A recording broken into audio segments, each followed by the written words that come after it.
찬양할 수 있을 때에 열심히 찬양하십시오. 또 기도할 수 있을 때에 열심히 기도하십시오. 감사할 수 있을 때에 듬뿍듬뿍 감사하십시오. 함께 이웃과 교제할 수 있을 때에 그 교제를 귀하게 여기고 반갑게 교제하십시오. 그게 이 땅에 살면서 또 우리가 할 수 있는 최고의 은혜이기도 합니다. 하나님이 우리에게 주신 이 은혜의 자산들을 그저 이렇게 먼지 묻히면 안 됩니다. 항상 꺼내 쓸 수 있도록 깨끗하게 정리하고 항상 꺼내 쓸 수 있도록 가까운 곳에 두고 언제 어디서 쓰든지 간에 내가 익숙할 수 있도록 항상 거기에 준비를 잘하고 있어야 될 줄 믿습니다. 예수님의 비유 가운데에 하나님 나라 이야기가 그런 겁니다. 준비를 잘하고 있어야 된다. 준비라는 것은 그냥 땅에 묻어두고 이렇게만 있는 게 준비가 아니고 우리 하나님께서 우리에게 주시는 영적 자산들이 있습니다. 그것을 매일 해보는 거예요. 연습해보는 겁니다. 사용해보는 겁니다. 쓰는 겁니다.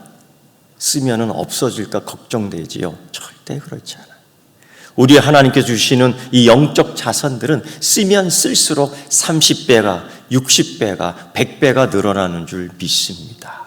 또 어떤 분은 그래요. 쓰면은 닳아서 없어질 것 같고 쓰면은 낭비일 것 같고 여러분 우리 주님 예수 그리스도 이름으로 쓰는데 그게 무슨 낭비고 그게 무슨 허비가 되겠어요. 무엇이든 간데 우리 주님 예수 그리스도의 이름으로 쓰여질 때 그 예수의 은혜와 능력이 우리가 주신 그 영적 자산에 묻어나는 줄 믿습니다. 그만큼 가치가 있는 겁니다. 오늘의 예배의 자리에 그 가치가 있고요. 오늘 드리는 찬양에 그게 가치가 있고 우리가 드리는 기도에 그 하나님 놀라운 은혜의 가치가 듬뿍듬뿍 충만해지는 줄 믿습니다. 하나님 나라의 이야기, 특히 예수님의 비유 이야기가 그렇게 신비롭습니다. 특히 이 비유 이야기는 제자들에게 이렇게 말씀해 주시는 겁니다. 다 모든 사람에게 주시는 말씀이 아닙니다.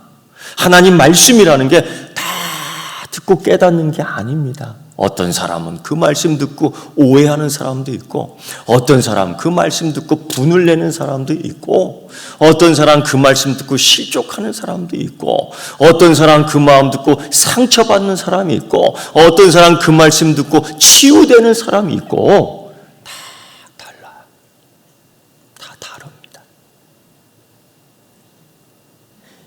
우리 주님 예수 그리스도께서 다시 오신다 라는 재림의 이야기와 함께 하나님 나라의 비밀 이야기를 해주는데 여러분 이걸 듣는 우리에게 놀라운 하나님의 복과 은혜가 더 넘치기를 축원합니다.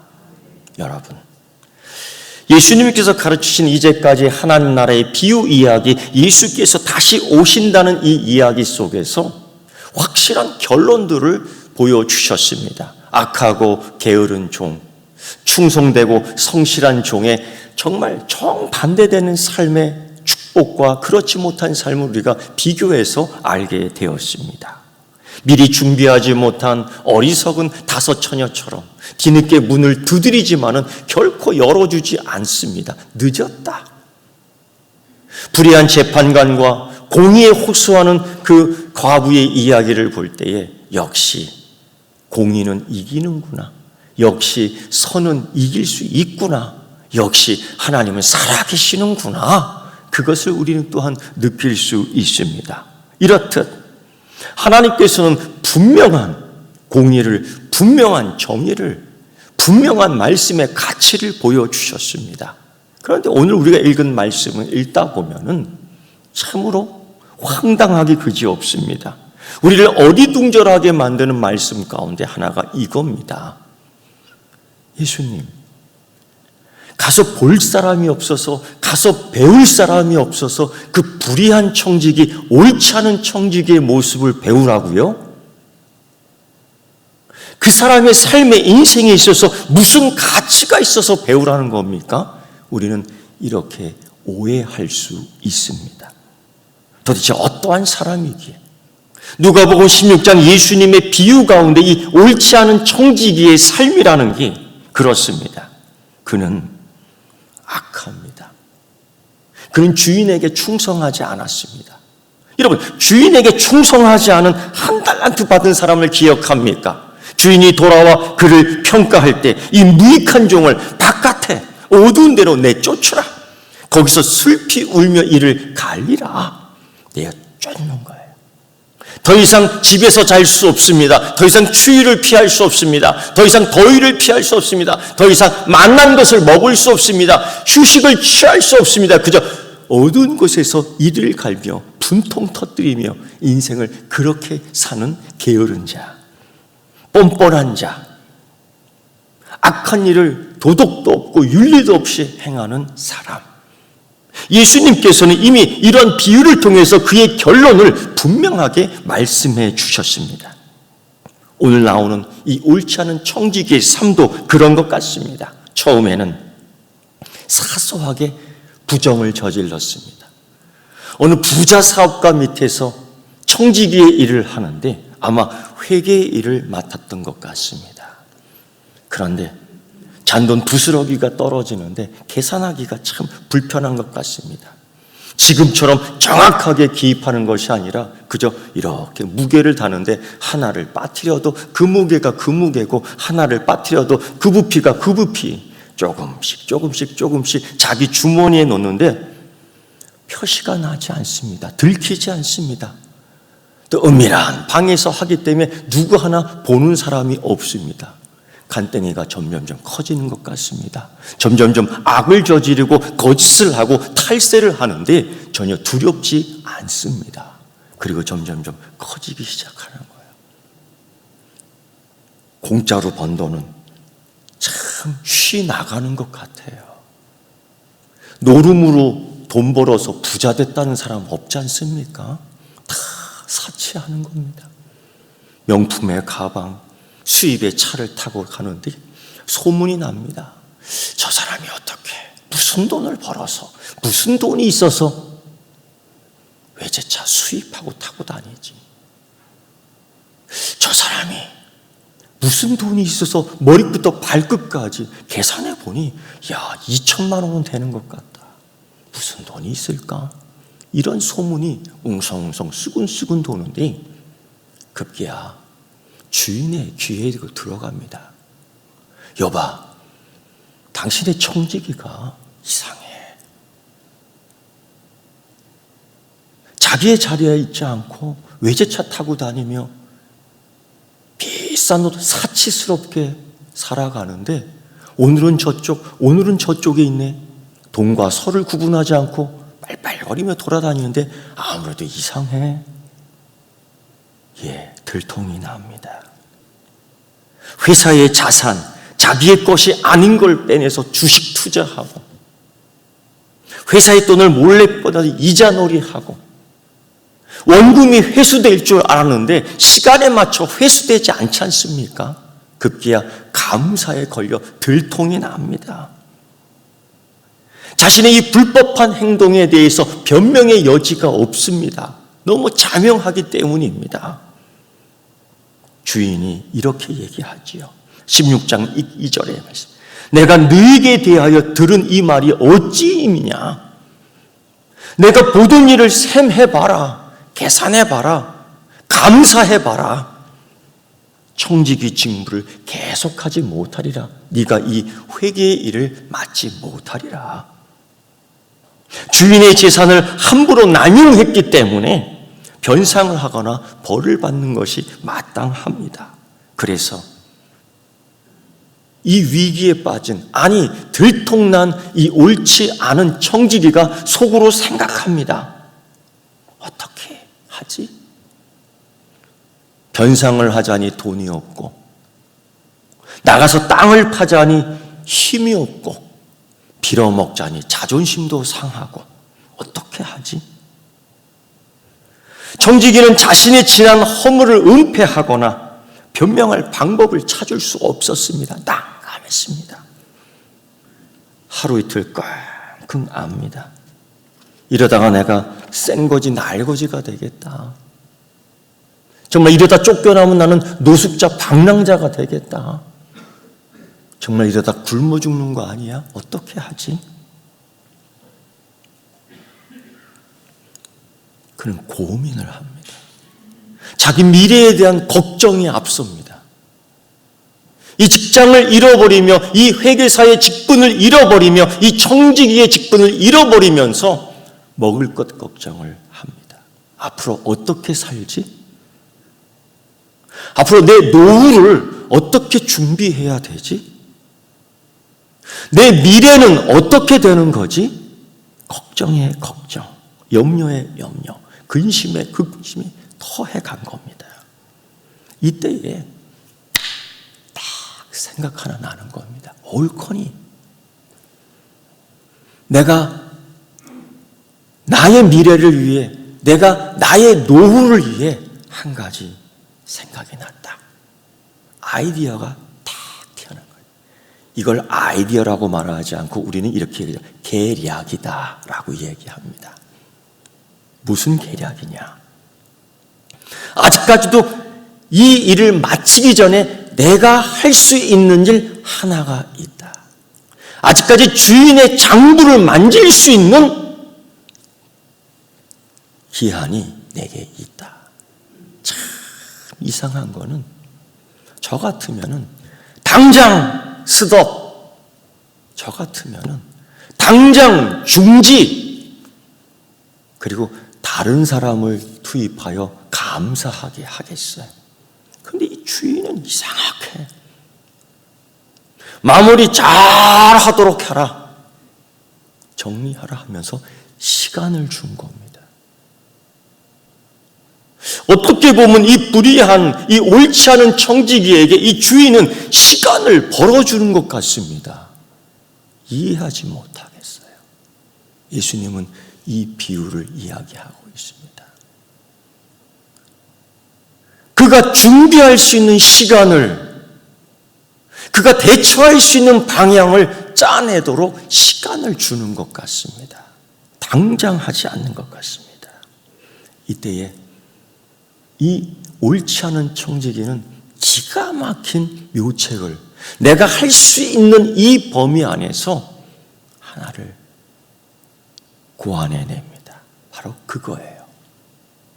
아직까지 내가 주인의 장부를 쥐고 있다. 너무나 큰 부자였기에, 너무나 큰 사업가기에 일일이 자기가 관리하지 않고 다 맡긴 거예요. 그는 생각합니다. 누구보다도 이 상황에 대해선 내가 잘 알고 있지. 그러면서 어느 날 갑자기 이 부자 주인에게 빚을 진 채무자들을 다 부릅니다. 여보시오, 내가 당신의 빚을 깎아주리라, 탕감해주리라. 왜요? 그냥 우리 서로 사이좋게 지냅시다. 우리 친구가 됩시다. 이거 웬 떡이야요? 탕감해 주겠다는데, 깎아 주겠다는데. 여러분, 시장 이렇게 가다가 살 마음도 없는데 그 파시는 분이 그래요. 아이고 사장님, 기분이 좋아.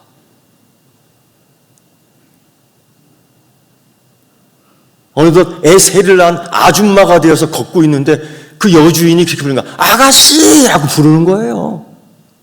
그럼 자기도 모르게 옷가게 들어가서 사이즈 잘 안 맞는데 삐적삐적하면서 집에 갖고 온다고요. 사갖고 온다고요. 그런 마음 아닐까요? 앞뒤가 안 맞는 소리지만은, 그 주인이 아는지 모르지만은 내게 유익한 걸 옳거니 또 다른 사람을 부릅니다. 당신에게는 50% DC해 줄 거예요.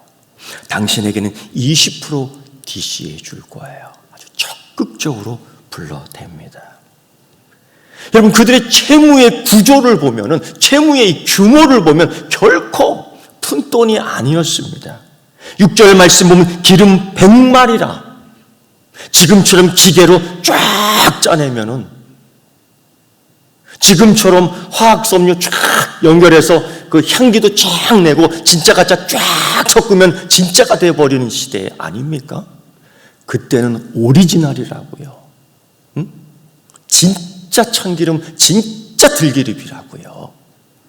그거를 100마리의 규모. 이걸 리터로 따지면 3,300리터예요. 그 당시 가치 기준으로 1000데나리온 정도 돼요. 남자의 일꾼 1년 반 동안 일해서 벌어올 수 있는 가치의 규모. 이걸 50% 삭감해 주는 거야. 웬 떡이에요? 웬 떡이에요? 또 한 사람에게는 밀백석.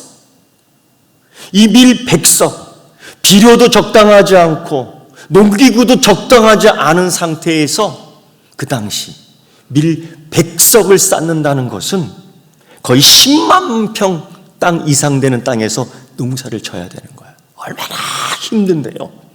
얼마나 수고해야 되는데요. 이거를 20% 삭감해 주겠다는 거예요.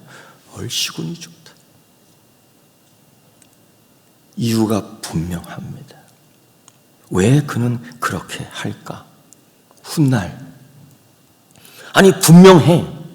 주인은 이미 부자 주인은 나를 이 직분을 더 이상 행하지 못하도록 쫓아낼 거야. 나는 그래서 땅을 파지도 못하고 나는 그래서 빌어먹지도 못하니 혹 그들이 나에게 신세를 졌기 때문에 그들의 집으로 초청하여 나의 미래를 나의 훗날을 그래도 조금은 도움 주지 않겠어? 이런 목적을 두고 계략을 꾸며낸 겁니다. 이 사람 저 사람 불러내 이 일을 하는데 여러분 이거 소문나지 않겠습니까? 아이고 나 어저께 돼지 꿈 꿨다니까. 무슨 꿈이야? 나 50% 탕감 받았어. 아유 나 어저께 개 꿈 꿨다니까. 뭔데? 나는 20%밖에 탕감 못 받았어. 아이고 그래도 그게 어디야? 이게 소문이 안 나겠습니까? 응? 사치하고 낭비할 때도 소문이 났는데 이제는 큼직큼직한 사업하는 사람들 50% 탕감해주고 20% 탕감해주고 그러는데 이 소문이 안 나겠어요? 이게 주인의 귀에 들어갑니다. 여러분 자기 허락 없이 채무증서를 조작하고 이것도 적극적으로 그들이 부탁한 것도 아니고 자기가 불러서 빨리 쓰라고 재촉했던 그의 행동은 주인에게 있어서 큰 손해를 또 입힌 겁니다. 첫 번째 낭비해서 입혔고 이번에는 적극적으로 손해를 보게 한 겁니다. 여러분 이게 주인에게 또 들어갔습니다. 여러분이 주인이라면 어떻게 하겠습니까? 이 부도덕한, 이 파렴치한 이 채무자의 모든 채무를 거의 탕감해 준 그 옳지 않은 청지기에 대하여 여러분 어떻게 하겠습니까? 고발해버리지요. 그냥 붙잡아 놓고 그냥 다리 몽둥이 그냥 분지러뜨리죠. 그러겠습니까? 대부분. 이미 예수님께서는 다른 하나님 나라의 비유를 통해 결론을 이렇게 맺었습니다. 이 무익한 종을 바깥 어두운 데로 내쫓으라. 거기서 슬피 울며 이를 갈리라. 이 결론입니다. 미처 기름 준비지 못한 그 어리석은 처녀들이 아무리 문을 두드려도 결코 열어주지 않는 결론입니다. 그런 예수님의 비유 이야기, 하나님 나라의 이야기, 우리 주님 예수 그리스도 다시 오시는 재림의 이야기 4000번이나 기록되어 있습니다. 그 가운데 이 한 이야기는 그런 걸 볼 때 이 이야기도 결론이 날 겁니다. 주인이 들었습니다. 주인이 보았습니다. 이 옳지 않은 청지기, 주인이 그 사실을 알고 다시금 검열하러 와 하는 이야기가 그렇습니다. 기가 막힌 반전이 여기에 있습니다. 우리 주님 예수 그리스도의 하나님 나라의 비유 이야기의 반전입니다. 주인이 이 옳지 않은 청지기가 이를 지혜 있게 하였으므로 칭찬하였으니 8절의 말씀. 주인이 이 옳지 않은 청지기 그 일을 지혜 있게 하였으므로 칭찬하였으니, 참으로 놀라운 것은 예수님께서 이 사람의 행위를 칭찬했다는 겁니다. 분명 그는 옳지 않은 청지기라고 이야기하지 않습니까? 무익한 종이 아니겠습니까? 뒤늦게 두드리는 미련한 처녀와 같지 않습니까? 그런데 그를 지혜롭다고 그가 칭찬을 받았다고요? 옳지 않은 청지기의 결말은 그렇게 나야 되는데 그렇게 나지 않았습니다. 이게 무슨 황당한 결말입니까? 여러분, 그런데 여기서 우리가 오해해서는 안 돼요. 칭찬했다고? 그게 잘한 짓이라고? 아니, 여기서 오해하면 안 돼요. 주인은 단지 청지기의 악행 자체를 칭찬한 게 아닙니다. 그게 지혜라는 게 아니에요. 이 비유의 주인은 청지기에게 자신의 자산을 남용한 것들을 극찬한 게 아닙니다. 이 청지기의 불성실한, 사치하는, 낭비하는 습관을 인정한 게 아닙니다. 그럼 뭘 칭찬하고 뭐가 지혜롭다는 겁니까? 즉, 자기 미래를 준비했다는 겁니다. 자기의 노후를 준비했다는 겁니다. 4절의 말씀 보면 그가 속사람으로 이렇게 얘기합니다. 내가 할 일을 알았도다. 이렇게 하면 내가 직분을 빼앗긴 후에도 사람들이 나를 자기 집으로 영접하리라.